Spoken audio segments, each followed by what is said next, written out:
nanalo ng Family Feud ng Kim the Breaking Muses ng 200,000 pesos. Family Feud, 5:40 p.m.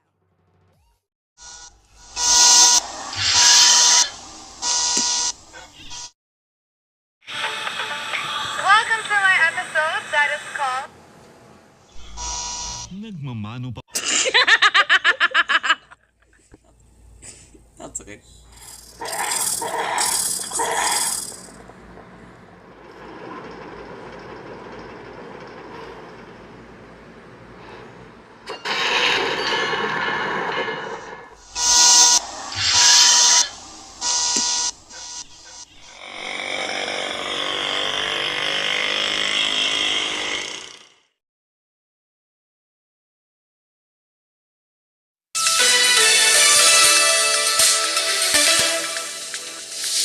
This is DW News. These are our top stories. Donald Trump says that the U.S. will do everything possible to ensure all sides comply with the Gaza peace deal as talks in Egypt gather momentum to bring an end to the war. The negotiations coincide with the 2-year anniversary of the start of the war in Gaza. The U.S. President's envoy Steve Witkoff and son-in-law Jared Kushner are expected to take part in those discussions.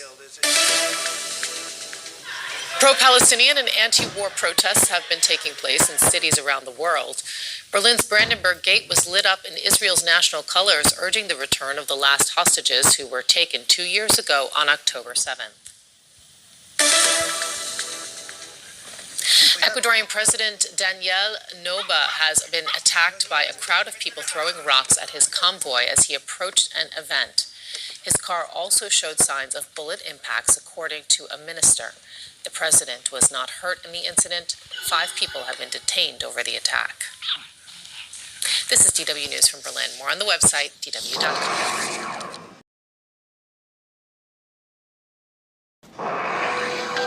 From Reuters TV, U.S. at 6:16 p.m. today. Hi, I'm Kim Vanell in Whanganui, New Zealand.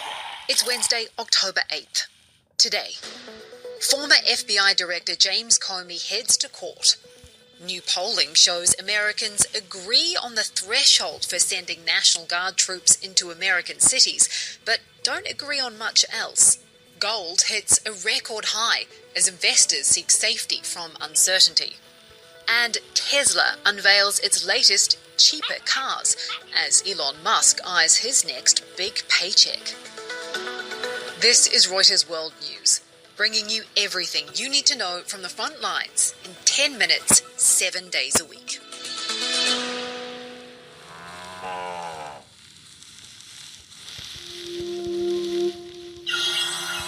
Former FBI Director James Comey is due in federal court today, facing charges of making false statements and obstructing a congressional investigation. President Donald Trump fired Comey early in his first term in office. Since then, Trump has regularly assailed Comey's handling of the FBI investigation that detailed contacts between Russians and Trump's 2016 campaign. Comey says he'll plead not guilty and is demanding a trial. Our Justice Department correspondent Sarah Lynch will be at the courthouse in Alexandria, Virginia, where a large crowd is expected. This case is highly unusual for a lot of reasons. It's not every day that you see a former FBI director coming into court to face criminal charges. I mean, this is somebody who was the head of the FBI, presiding over and managing cases that would have been brought, including out of this district, which is known for its espionage work and its terrorism work.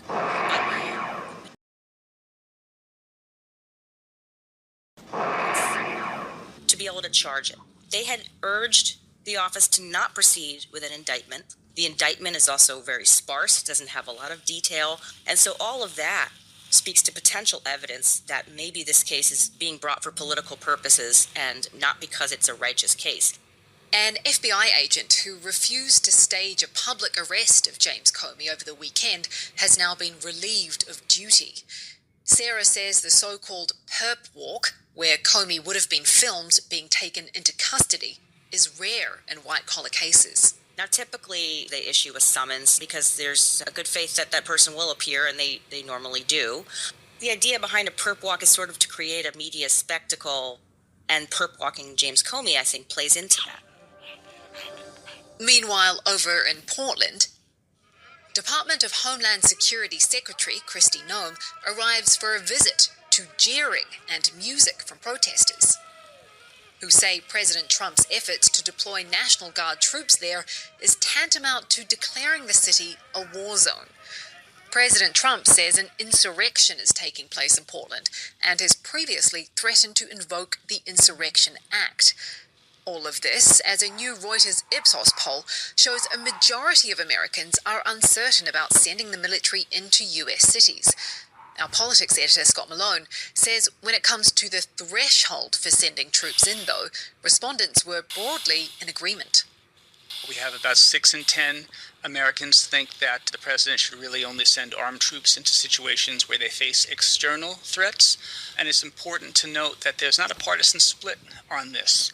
You get about 7 in 10 Democrats have that concern, about half of Republicans. So significant concern on both sides of the aisle. When it comes to sending the troops in against the wishes of a state, the poll shows a lot more nuance.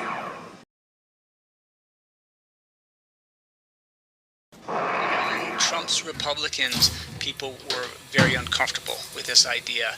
Just 1 in 5 Republicans in the poll said that the military should be taking the president's side in political debates. As debate over deploying the National Guard continues, Attorney General Pam Bondi is defending the Justice Department's aggressive moves in Democratic-led cities.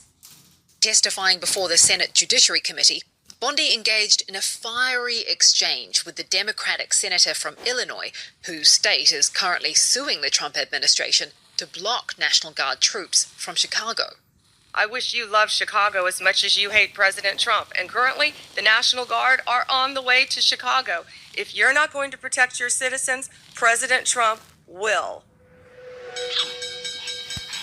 The US government shutdown, meanwhile, rolls into its 7th day, part of a reason why gold has now hit record highs. Investors are seeking safety amid mounting global uncertainty, sending gold past $4,000 an ounce.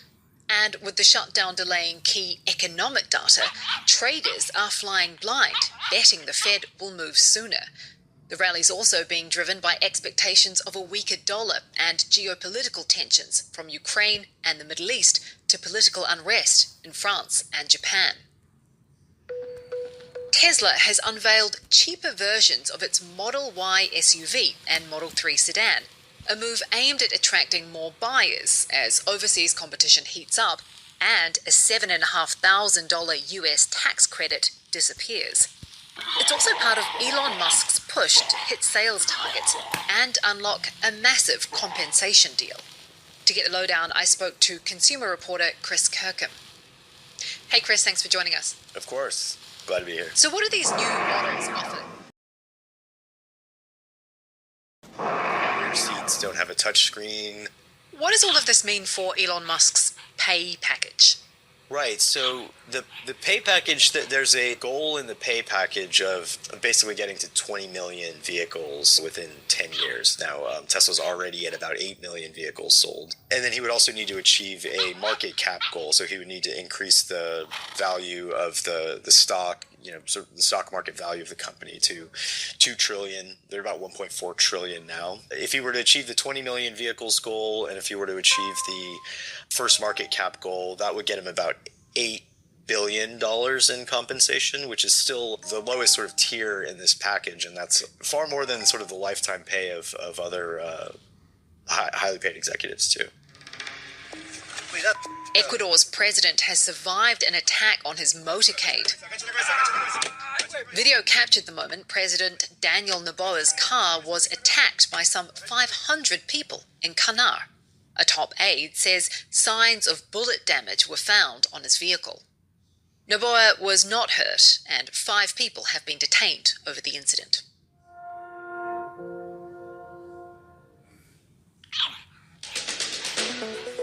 Now to Bangladesh for our recommended read, where schools in boats are keeping education afloat on the flooded plains. You can read more by following the link in the pod description.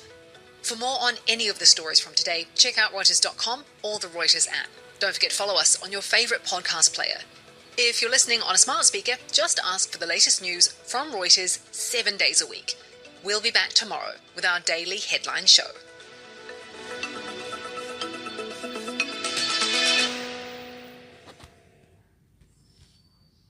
That's it for your news updates. To see more stories, open Google News.